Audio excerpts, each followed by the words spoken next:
గణపతిగుం హవామహే కవిం కవీనాముపమశ్రవస్తమం జ్యేష్ఠరాజం బ్రహ్మణస్పద ఆనశృణ్వన్నోతిభిస్సేదసాదనం శ్రీమహాగణాధిపతయే నమో నమః. ప్రణో దేవీ సరస్వతీ వాజేభిర్వాజినీవతి ధీనామభిత్రియవతు. శ్రీమహాసరస్వత్యై నమో నమః. ఆదిత్యాయ చ సోమాయ మంగళాయ బుధాయ చ గురుశుక్రశనిభ్యశ్చ రాహవే కేతవే నమః. ప్రేక్షకులకు శుభోదయం. ఈరోజు జనవరి 15వ తేదీ సోమవారం. ఈరోజున పంచాంగం వివరాలు చూద్దాం. స్వస్తి శ్రీ చాంద్రమాన శ్రీ శోభకృతనామ సంవత్సరం హేమంత ఋతువు పుష్యమాసం శుక్లపక్షం చవితి సోమవారం ఉదయం 9:59 వరకు ఉంది. శతభిష నక్షత్రం పగలు 1:13 వరకు ఉంది. ఈ రోజున ఉదయం దుర్ముహూర్తం మధ్యాహ్నం దుర్ముహూర్తం 12:32 నుంచి 1:16 వరకు ఉంది. మరలా 2:44 నుంచి 3:20 వరకు దుర్ముహూర్తం ఉంది. సిజేరియన్ ఆపరేషన్కి ప్రిపేర్ అయ్యే వాళ్ళకి ఉదయం 9:30 సమయం అనుకూలంగా ఉంది. రేపటి రోజున సిజేరియన్ ఆపరేషన్కి ప్రిపేర్ అయ్యే వాళ్ళకి పగలు 12:15 సమయం అనుకూలంగా ఉంది. విజయవాడకు సూర్యోదయం 6:35, సూర్యాస్తమయం 5:41, పగలు 11:40 శుభ సమయం నడుస్తోంది. ఈ రోజున మీ అందరికీ కూడా ఒక ముఖ్యమైన అంశాన్ని ప్రస్తావన చేయాలి. సంక్రాంతి పండుగ అంటే చాలా వేడుకలు చేసుకుంటున్నారు. ప్రధానమైన అంశాలను అందరూ కూడా దూరంగా ఉంచుతున్నారు. ప్రధానమైన అంశాలు ఏంటంటే సంక్రమణం ప్రతి మాసంలోనూ కూడా రవి ఒక రాశిలో నుంచి ఇంకో రాశిలోకి వెళ్తూ ఉంటారు. ఈ 12 రాశులకి 12 మాసాలు వస్తూ ఉంటాయి. ఇవాళ మకరంలో ప్రవేశించారు, ఉత్తరాయణం ప్రవేశిస్తోంది ఇవాళ నుంచి.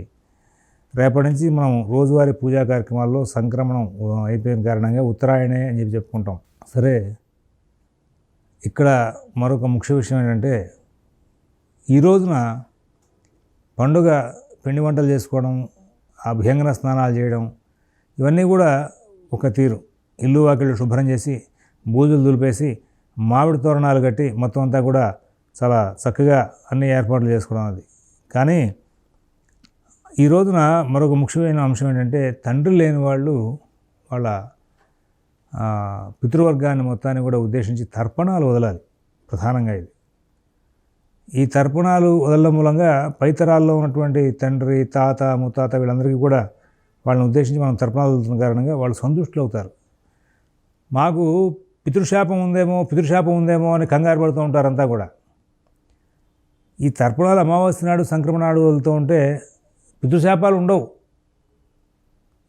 మీ పైతరాల్లో ఎవరో బలవన్మరణాన్ని పొందారు, అందువల్ల మీకు అది పితృశాపం అయి తగులుతోంది, మీ కుటుంబంలో ఎవరికి శుభకార్యాలు జరగట్లేదంటూ ఇవాళ రోజు చాలామంది చెప్తున్నారు. నిజమై ఉండొచ్చు, కానీ బలవన్మరణమైన సాధారణ మరణమైన మన పైతరాల్లో వాళ్ళ యొక్క ఇబ్బందులు మనకి రాకుండా ఉండాలి అంటే కనుక ప్రతి సంక్రమణం నాడు, ప్రతి అమావాస్య నాడు, అలాగే తల్లిదండ్రులు పోయిన రోజున తప్పనిసరిగా ఆ రోజున కుదిరితే శ్రాద్ధం చేయడం, లేకపోతే తర్పణం వల్ల అనేది మన సాంప్రదాయం.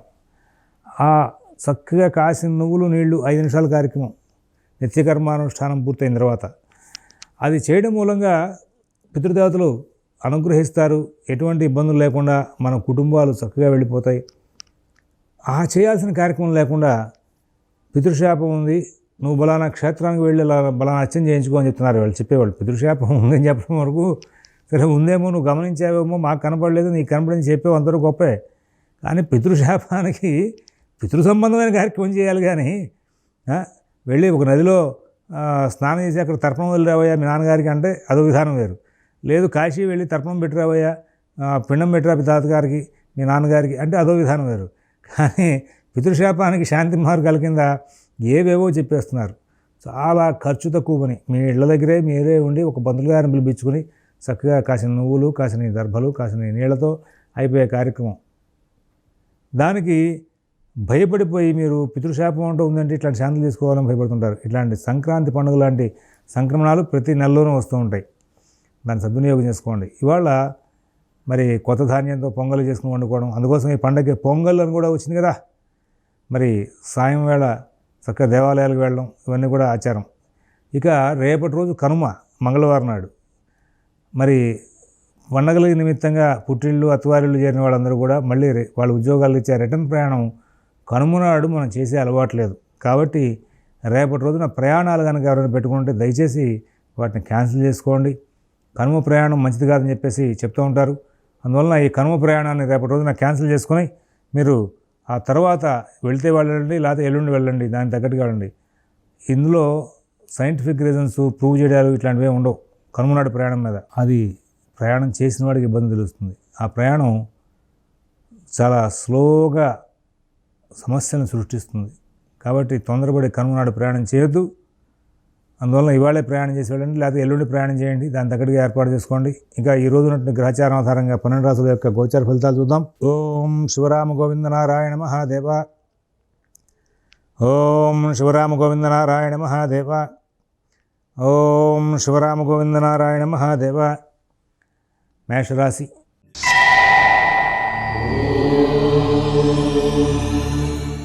తెలివితేటలు అద్భుతంగా పనిచేస్తాయి. ప్రతి విషయాన్ని సూక్ష్మంగా పరిశీలిస్తారు. అన్ని కార్యక్రమాలని విజయవంతం చేసుకుంటూ ముందుకు వెళ్తారు. కుటుంబ విషయాలు బాగుంటాయి. ఉద్యోగ వ్యాపార విషయాలు బాగుంటాయి. ఆర్థిక ఆరోగ్య విషయాలు బాగుంటాయి. విదేశీ నివాస ప్రాణ ప్రయత్నాలు, స్థిరాస్తి కొనుగోలు ప్రయత్నాలు, కోర్టు వ్యవహారాలు, రుణ వ్యవహారాల్లో కూడా చాలా అద్భుతమైనటువంటి ఫలితాంశాలు వచ్చే అవకాశం ఉంది. వృషభ రాశి.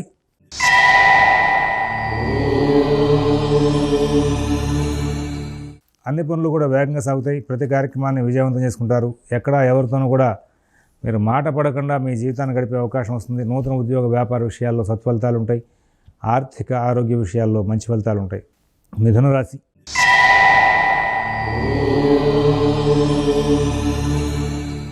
ఆరోగ్యం మీద శ్రద్ధ చాలా అవసరం. తొందరపాటు ధోరణితో ప్రవర్తించొద్దు. ఆగ్రహావేశాలకు లోనవద్దు. బంధుమిత్రుల యొక్క కలయికలో కూడా కొంచెం జాగ్రత్తగా ఉండండి.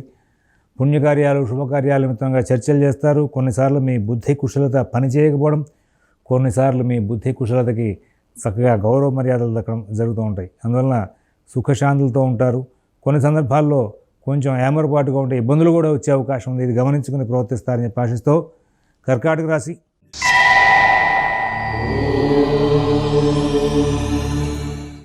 ఈ కర్కాటక రాశి వాళ్ళు అన్ని కార్యక్రమాలని కూడా వేగంగా సాగించుకుంటూ ముందుకు వెళ్తారు. ప్రతి పనిలోనూ కూడా విజయాలు సాధిస్తారు. బుద్ధి కుశలత కొంచెం దారి తప్పుతుంది. సూక్ష్మ పరిగ్రహణ లేకుండా పోతుంది. నూతన ఉద్యోగ వ్యాపార విషయాల్లో జాగ్రత్తలు తీసుకోవాలి. ఆర్థిక ఆరోగ్య విషయాల్లో కూడా ప్రత్యేకమైన శ్రద్ధ, జాగ్రత్త కనబరుస్తూ ముందుకు వెళ్ళాలని చెప్పేసి సూచిస్తున్నాం. తర్వాత సింహరాశి.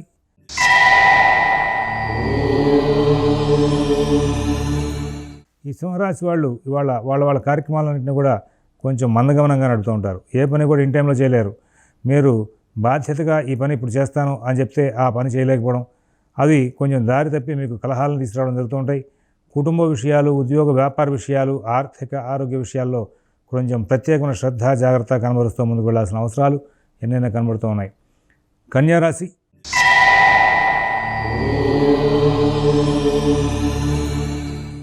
ఈరోజు నా కన్యారాశి వాళ్ళు అన్ని కార్యక్రమాలను కూడా విజయవంతంగా నడుపుకుంటారు. కుటుంబ విషయాలు బాగుంటాయి. ఉద్యోగ వ్యాపార విషయాలు బాగుంటాయి. ఆర్థిక ఆరోగ్య విషయాలు బాగుంటాయి. విదేశీ నివాస ప్రాణ ప్రయత్నాలు, స్థిరాస్తి కొనుగోలు ప్రయత్నాలు, కోర్టు వ్యవహారాలు, రుణ వ్యవహారాల్లో కూడా చాలా చక్కనైనటువంటి ఫలితాంశాలు తీసుకుంటూ ముందుకు వెళ్ళే అవకాశం వస్తుంది. ఈ కన్యారాశి వాళ్ళకి ఆర్థిక లావాదేవీలు, ఉద్యోగ వ్యాపార విషయాలు, కొత్త ప్రయోగాలు ఏం చేయవద్దని చెప్పేసి ప్రత్యేకంగా సూచిస్తున్నాం. ఆ తదుపరి తులారాశి.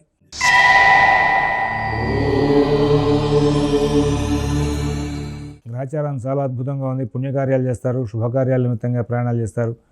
ఉద్యోగ వ్యాపార విషయాల్లో చాలా చక్కనైనటువంటి ఫలితాంశాలు తీసుకుంటారు. విదేశీ నివాస ప్రాణ ప్రయత్నాలు, స్థిరాస్తి కొనుగోలు ప్రయత్నాలు, కోర్టు వ్యవహారాలు, రుణ వ్యవహారాల్లో కూడా అద్భుతమైనటువంటి పరిణామాలు చోటు చేసుకుంటాయి. వృశ్చిక రాశి.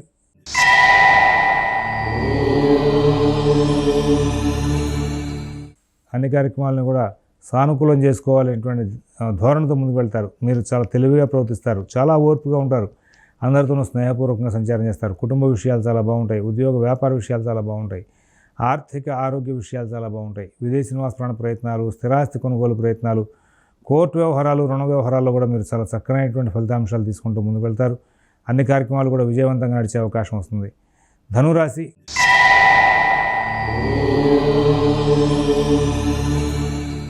కొంచెం జాగ్రత్తలు పాటించాలి. ప్రయాణ విషయాల్లో జాగ్రత్తలు పాటించాలి. ఆర్థిక విషయాల్లో జాగ్రత్తలు పాటించాలి. ఆరోగ్య విషయంలో జాగ్రత్తలు పాటించాలి. మీకు జాగ్రత్తలు పాటిస్తే మాత్రం సమస్యలు దూరం అయ్యే అవకాశం వస్తుంది. కొంచెం ఏమరపాటుగా ఉంటే మాత్రం అది ఇబ్బందికరంగా మారే అవకాశం వస్తుంది. నూతన ఉద్యోగ వ్యాపార విషయాలు కూడా ప్రత్యేకమైనటువంటి జాగ్రత్తలు పాటిస్తూ ముందుకు వెళ్ళాలి. విదేశీ నివాస ప్రాణ ప్రయత్నాలు, స్థిరాస్తి కొనుగోలు ప్రయత్నాలు, కోర్టు వ్యవహారాలు, రుణ వ్యవహారాల్లో కూడా ప్రత్యేక శ్రద్ధ, జాగ్రత్త కనబరుస్తూ ముందుకు వెళ్ళాలి. మకర రాశి.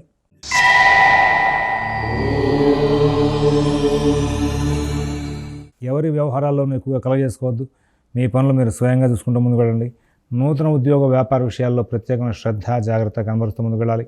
ఆర్థిక ఆరోగ్య విషయాల్లో ప్రత్యేకమైన జాగ్రత్తలు పాటిస్తూ ముందుకు వెళ్ళాల్సిన అవసరాలు ఉన్నాయని చెప్పేసి సూచిస్తూ ఉన్నాను.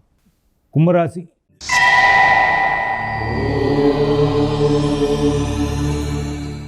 ఈరోజు నా కుంభరాశి వాళ్ళ యొక్క గ్రహచారం చాలా అనుకూలంగా ఉంది. కుటుంబ విషయాలు బాగుంటాయి, ఉద్యోగ విషయాలు బాగుంటాయి, వ్యాపార విషయాలు బాగుంటాయి, ఆర్థిక ఆరోగ్య విషయాలు బాగుంటాయి. విదేశీ నివాస ప్రయత్నాలు, స్థిరాస్తి కొనుగోలు ప్రయత్నాలు, కోర్టు వ్యవహారాలు, రుణ వ్యవహారాల్లో కూడా మంచి ఫలితాలు ఉంటాయి. అన్ని కార్యక్రమాలని కూడా మీరు చాలా చక్కగా నడుపుకుంటూ ముందుకు వెళ్తారు.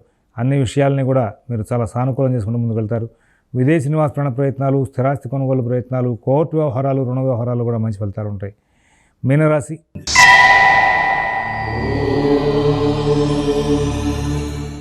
ఆర్థిక లావాదేవీలు బాగుంటాయి, కుటుంబ విషయాలు బాగుంటాయి. ఇవాళ రేపు కొంచెం ఇబ్బందికరమైన ఘటనలు కూడా కొన్ని ఎదురవుతాయి. ఉద్యోగ వ్యాపార విషయాల్లో మీ మానసిక పరిస్థితి కొంచెం ఇబ్బందికరంగా ఉంటుంది. నూతన ఉద్యోగ వ్యాపార విషయాల్లో కూడా ప్రత్యేకమైన శ్రద్ధ జాగ్రత్త కనబరుస్తూ ముందుకు వెళ్ళాలి. ఎవరి వ్యవహారాలను కూడా ఎక్కువ కలగజేసుకోవద్దు. మీ పనులు మీరు స్వయంగా చూసుకుంటూ ముందుకు వెళ్తే బాగుంటుందని చెప్పేసి ప్రత్యేకంగా సూచన చేస్తున్నాం. స్వస్తి ప్రజాభ్యః పరిపాలయంతాం న్యాయ్యేన మార్గేణ మహీషాః గోబ్రాహ్మణేభ్యః శుభమస్తు నిత్యం. లోకాః సమస్తాః సుఖినో భవంతు. ఓం తత్సత్.